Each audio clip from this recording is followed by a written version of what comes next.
तम्बाकू, हुक्का, बीड़ी, ये इस बॉडी के लिए हानिकारक है। और तकरीबन समाज, किसी भी समाज में देख लो, सब पीने लगे। हुक्का, बीड़ी, तम्बाकू, शराब, मांस खाना, भुक्की पीना। ये क्यों पिलाता? ये पिलाता मन रूप में। ये काल सबके अंदर एक एलिमेंट रूप में रहता है, इसने छोड़ रखा एलिमेंट। जैसे परमात्मा का एलिमेंट तो आत्मा है और काल का एलिमेंट ये मन है, तो इसने सारी को बद्ध करवाणी जीवते। किस लिए?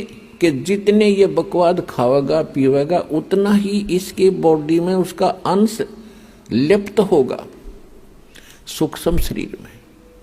तो उसके बाद फिर वो जौका तो ऊपर जाकर जब उसको भूना जाता है, जिसने घना हुक्का पी रखा है, घनी शराब पी रखी है, वो देर तक वहां भूना जाता है कि उसमें अच्छा माल होता है इस काल का। तो वहां सबको इसलिए डाला जाता है कि जो सारे जीवन में इसने जो खाया पिया, कुछ तो बॉडी शरीर स्थूल शरीर इससे ठीक रहा, शेष उसके अंदर जम जाता है और वो इतने गर्मी के बिना छूटता नहीं।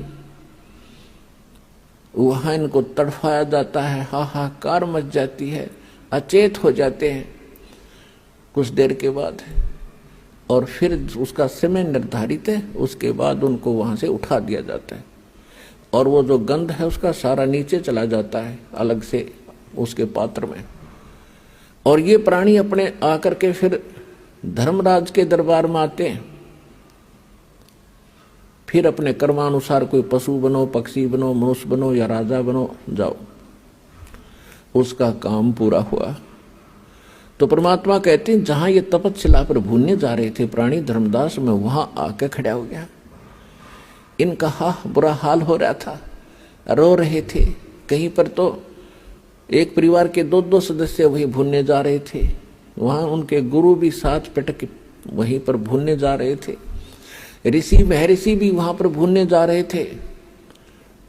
और जब मैं वहां जाकर खड़ा हुआ, एकदम उस तपस्या की जो तपत थी, जलन थी, वो एकदम शांत होगी। टुकड़ी तो गर्म ज्यों की त्यों है, लपटें निकल रही हैं आग की, लेकिन उन प्राणियों को मेरी शक्ति से उस आग का कोई असर नहीं हो रहा था। तो जब उनका वो पीड़ा खत्म हुई तो एकदम बैठे शांत होकर मुझे देखा, तो परमात्मा के उस शीतल चंद्रमा जैसे शीतल चेहरे को देखकर